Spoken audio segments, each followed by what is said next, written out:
couple of things are happening with Bitcoin that could be setting us up for a very interesting fall. Things that are also happening with the other giant out there is Ethereum, also key indicators pointing to a new direction. So it's going to be a good one today. I think one of the things that we got to hit on, though, before we get started, is our sponsor, and that is Coinbase. If you're brand new to crypto and this is your first time in, well, this is a great place to start. Go over to Coinbase.com. Future of money is here. It's the most trusted place out there for people and businesses to go out and buy, sell, and use crypto. Check it out. So if you're a business, you may not know that there is a Coinbase commerce platform. Go out and check that out as well. Start your crypto journey over there and make sure and use our link down below to get started. Okay, a couple of things I want to hit at, which are pretty big right now. Kobe EC coming out with retail investors being all in. Let me kind of zoom in on that for you guys a little bit. Inflows to U.S. stocks jumped over the last couple of weeks, highest level since the last 12 months. So activity there on the S&P. Aggregate net retail, 5-day moving average purchase have more than doubled in a month and hit almost 1.7 billion in the last week. This is all coming after the -7 that we saw, which proved to be a huge buy the dip opportunity. So inflows continuing to move. Risk appetite for stocks overall still very strong if you take a look at the S&P. And I think this also starts to play into crypto overall. Some of the things that you have to compare to is the risk on sentiment. And this may boost right now if you look at both crypto and gold ahead of these elections. And some of the things that really play out, I think, especially in the elections, you know, you look at a couple things. Financial markets getting a little crazy, could spill over into crypto and gold. I think that could happen, especially if we see real movement next month in September from the Fed adjusting rates down. And if we see the perfect storm, which is maybe a GOP-led election run, a rate cut, and possibly job pressure, because job pressure will put a little bit of I think, movement into risk assets. Add in the fact that corporations are slashing cash on and looking at share buybacks. You also have Goldman, who's seen on record demand from clients buying the dips, adding fuel. Political tension reflected in the Bitcoin skew, which favors kind of puts as we approach the election itself.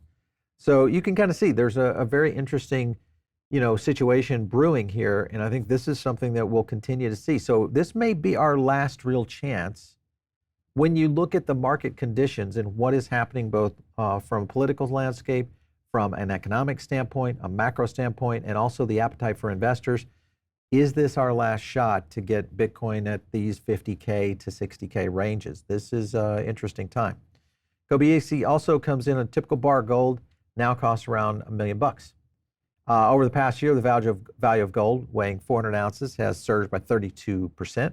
At the same time, spot gold prices closed yesterday at above 2,500. That's an all-time high. So pretty big deal. Gold markets continue to trade like we're in a bit of a crisis, which could still be the case going forward. If you look at the performance of gold over the last year, I should say really just the year to date, Bitcoin holding at about almost a 250% gain on year to date since January, gold up around 22%. So depending on your risk appetite, those are the kind of scenarios that you are facing, both of which are actually in pretty good shape. I want to go over to a clip real quick, and this will get into a little bit more detail of why we haven't seen Bitcoin really starting to hit its stride. Take a look. But one thing that's not participating in this move is Bitcoin right now. So, you know, it's had a series of lower highs, a series of lower lows. How do you explain that disconnect between what gold's doing right now and the way that Bitcoin's been acting over the last couple months? Yeah, so a few factors are at play. One is the unwind of various carry trades and growth, which has been struggling a little bit. And when you look at Bitcoin's correlation with the NASDAQ, it's at a 2-year high. It's well below the highs that we had in kind of late 2022, but it's a 2-year high. The second reason is there are forced sellers in the market. The German government has sold all of its Bitcoin, $2 billion worth. The U.S. government is selling Silk Road-related coins. There are 2 major bankruptcies where creditors have just been paid out. That's Mt. Gox and Genesis. So with all this forced selling behind us, and this is a typical seasonal pattern where Bitcoin tends to struggle in the kind of 1 to 3 months after the halving, which was in April, and right pre-election, as the market comes to grips with whatever candidate wins, we're in for 4 more years of reckless fiscal policy. the history is that Bitcoin really hits its stride at that point. So we're buyers here. We think it recovers.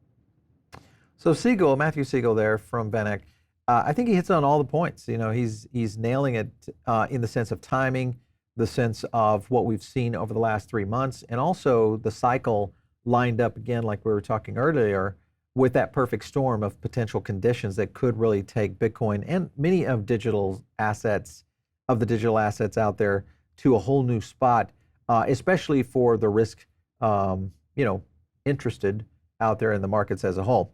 I do want to get into it today, and that is, if you guys are not part of our Diamond Circle, make sure and jump in on that. Which, by the way, if you've not subscribed to the show, make sure and take out some time right now, hit that little subscribe button. If you aren't subscribed, hit that bell as well. Sometimes we'll be doing live shows. That'll give you indications when we are live, so do all that, and like the video, because it will help others find a little bit more about what's going on in not only the crypto market, but in blockchain in general. If you're not part of our Diamond Circle, get in. It's a great place to get additional content. All you have to do is click the link down below to join. All right, I want to go on into a couple other things that are happening. This is where it gets a little bit interesting from a political standpoint. And here, of course, is the Bankless guys kind of hitting at it. Matthew Foldy's talking about, you're reporting that Kamala Harris is likely to nominate Gary Gensler as the Treasury Secretary if she wins. How reliable are your sources? Because if that's true, if we saw the Dems take the White House, this would end crypto in the U.S. and we might as well, in their case, flee the country. I don't necessarily think it's quite that bad, but it's not a good position to be in. And again, all this is still speculation because we haven't really seen real clear policy outside of the list that we saw from the DNC this week going forward. So maybe we'll see more clarity from these candidates as they get into some debates. Other things that are playing into this 2024 election could see major impact from pro-crypto. These are young voters. This is something we talk about often, and that is there is a lot of Gen Z and millennials today which account for 40% of the vote. 40%. And this may be the year that they finally come out, with 25% of voters between 18 and 34 owning crypto, and then compared to just 14% of older Americans. The other thing is, I think this is underreported in terms of the 25%. I think this is much deeper in terms of what we will see coming out on pro-crypto voters. Remarkably, these young crypto users are politically divided almost evenly. Around 41% identify as Dems, 39% in Republican, and remaining consider themselves independents. That, I think, plays out because they are single policy voters. And if it comes down to it, I think crypto will win that vote, and it may be enough to sway the U.S. presidential election this year. That's a pretty bold statement to hit on. If you look at the current tracker, this is our political tracker sentiment. Again, Trump kind of holding steady, not blowing up a lot in terms of his overall. He's still holding above 73. But if you look at the Harris campaign, really has been falling off since her policies and or lack of taking debates and giving input to the crypto community at all. And it has now fallen to quite a low, which is 3406. And of course, Kennedy is almost outside the map right now. Most likely will be a non-issue on this campaign, unfortunately, because he was a very pro-crypto candidate.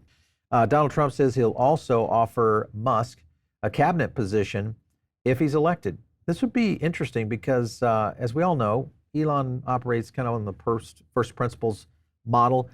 He is known for really getting down to the bare bones in terms of operating businesses. And I think, and also getting great results in most cases. So if he were to get in and do something in the US, that would be pretty cool. Even though I love that AI, Department of Government Efficiency, Doge. I'm willing to serve. I love this. This is too good, too good. Anyway, I want to go to a clip real quick. This is a little bit more on Vance Spencer, because he's talking a little bit more about regulation and the clarity needed. Take a look. I mean, crypto has only ever existed in a hostile regulatory environment. Basically, from the jump, they've been trying to stop crypto, and I honestly have lost count of how many cases there are or who they're being fought by or for, but it doesn't really matter. I think what's coming down the pike is legislative clarity, things like the Stablecoin Act, things like Fit 21, and if we get even one of those done, it provides a legal pathway for DeFi to exist, and it kind of, does away with all the court cases, and even things like the Chevron doctrine being repealed. That's going to make it a lot tougher for the SEC and other regulatory bodies to really go after these DeFi protocols. But If there's fraud, if there's scams, if there's people doing bad things, we want those taken care of. We just want a pathway for innovation. Leader Chuck Schumer, and he said that he was confident that we could get one of these bills passed into law. Now, he didn't specify which one, but to have the Democratic lead kind of throwing his weight behind that, certainly a lot of people enthusiastic that we might see some clarity finally from Capitol Hill. Mm-hmm. It's great that it's bipartisan, a little scant on details from Chuck, from Senator Schumer. But I think, people are coming around to the idea that crypto is not dying. The government has tried to kill it at various points. It didn't work. FTX happened, still didn't die. If it hasn't gone away by now, it's probably not going away in general. And it's time for legislative clarity. Well, I think the key there, again, is still, and he mentioned it, that, Schumer's position was still very top-coated, very glossy. We don't really have any details from the Democrats. We've already seen what the Biden administration is capable of when it comes to crypto. And he is right. It's been a very, hostile environment. Could that really change?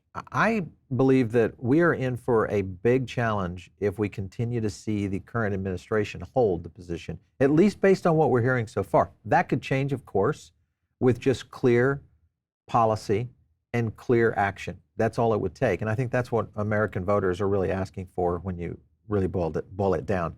Ethereum exchange balance is now hitting record low. This is signaling a potential price explosion on ETH. ETH has been a little bit slow, but it has started to move here recently. Its price is falling approximately 23% over the past month. Situation reached a low point around August 5th. ETH, of course, dropped down under 22. We've seen some pretty interesting opportunities. I wonder if you guys had a chance to get that. Let me know in the comments down below. Are you buying Ethereum at these rates right now when you look at where ETH is? Is this still something that you're very bullish on? Or are you shifting your opinion around other projects like Avalanche or Solana or others out there that are kind of competing? Ethereum's exchange balance reached a historic low, falling 10% below for the first time ever, surpassing Bitcoin. And exchanges hold around 18.78 million ETH, approximately 50 bill. So down 21 million ETH on the same day last year. So pretty interesting. I think people are buckling in for a big run on it. So sharp decline in ETH held on exchanges could signal maybe a price movement here. And it would be, I think, a little bit overdue. I still feel that ETH is well underpriced. I feel like ETH, based on where Bitcoin is right now, should be in the low 3,000 marks, but we have not been able to really crack that number much this year. I want to go to another clip. This is Vance Spencer going in a little deeper on where the VCs are putting their money. Take a look. But with respect to the Bitcoin ecosystem in particular, I feel like earlier this year, there was all this excitement around L2 projects that were building, a lot of unprecedented deal activity happening specifically within Bitcoin. I was talking to other VCs about this. Has that momentum maintained itself, or have you seen, is there less excitement specifically in Bitcoin? I think the momentum is sustaining. All of these projects have yet to really launch. And so we're kind of in like a wait and see type scenario for the next 6 months. But I think these projects are going to ride the wave of enthusiasm and flows from TradFi into both Bitcoin and ETH. And every cycle, people say that Bitcoin is the thing we're going to do this cycle, and nobody's going to go on any other chains, and we'll stay there forever. I just don't see that being the case. The world is multi-chain. Ethereum has a dominant L2 ecosystem, and so we see more excitement on the ETH side than Bitcoin. But those are kind of the two main horses for this cycle. Totally agree with that. I will say this, though, that when you look at the big money and where they're really sliding into, it still has been pushing a little bit into the Bitcoin ETFs. And I'm talking about people who have never been invested in crypto. That's going to be a big part of people who are going to be coming into the market. So we're still going to see that. Could we see the more advanced investor go the ETH route? Yeah, I totally think it could. But I think it's going to be more of people that are drinking the Kool-Aid, people that are already understanding the ETH ecosystem. I think that's where the growth is going to come from. And do we see a lot of startups and possible more VC investment into the space? Yes, I think he is definitely dead on with that. TradFi giant State Street now initiating crypto custody tokenization services for institutional investors. So this is just further into the point that we are not going to see this going away because Wall Street has showed up. And right now we're looking at an asset manager worth $4 trillion in assets now announcing its partner with Taurus. And this is a strategic collaboration that will automate the issuance of servicing digital assets, including tokenized securities and fund management vehicles. Remember, BlackRock has already got this moving with their partnership with Securitize, which we've had on the show before, and BIDL. So if you guys have not watched that, go back and watch some of our videos on BUIDL and Securitize. This will give you a much better understanding of what these fund managers are trying to do around tokenized securities. All right, here's Bitcoin ETF trading volume hitting its lows amid market uncertainty. And you got to remember a couple of things that are happening here. This, of course, is trading volume plummeting to 779 million. Significant drop again. This was on August 6th. And the downturn diminished market enthusiasm followed recent sell-offs. And again, this gets back into these seasonal factors. And some of this is, again, back to the hedge funds that don't do a lot of activity within the summer months. And in many cases, they're placing a lot of these bets out, 90 days in advance. And they're also looking at strategies that are, toward the end of the month, or end of the year. So that is one of the things you see, these lags in these summer months. And then you get retail that kind of follows along with that, especially around some things like summer vacation, schools, et cetera, and just people not necessarily active, at least here in the US. Once you move outside the US, it is a 24/7 market. So maybe that is going to start to have a little bit more push on it. Van Eck, of course, is defying the SEC. This is all based on their Solana ETF. They are pushing ahead despite some roadblocks coming in, a couple of points. That was Matthew Sigel that we showed earlier in a clip, who is leading this topic. And he even talked about it in his tweet right there. But Van Eck's announcement on Solana's value increasing significantly, reflecting growth and interest on Solana as a viable investment option. But he stated in this tweet right here, some have noticed that the 19B4 for Van Eck Solana has been removed from the CBOE website. Remember that exchanges like NASDAQ, CBOE file rule changes and list new ETF issuers. All that's been in play. They're saying that don't panic. We're still pushing forward on all of this. So we'll see if Solana continues to hold the position. It has not been, when we look at it, because we track sentiment on Solana as ETF, and it has not been anything that has been skyrocketing. But at the same time, we have not seen a big fall off on it. So there still is interest. And I think that's the key. This could come out of nowhere, much like the Ethereum ETF came out of nowhere. And we just got an ETH ETF and it started moving. If you're not following me on X, make sure and do that. It's just @Paul Barron. We'll catch you next time right here on TechPath.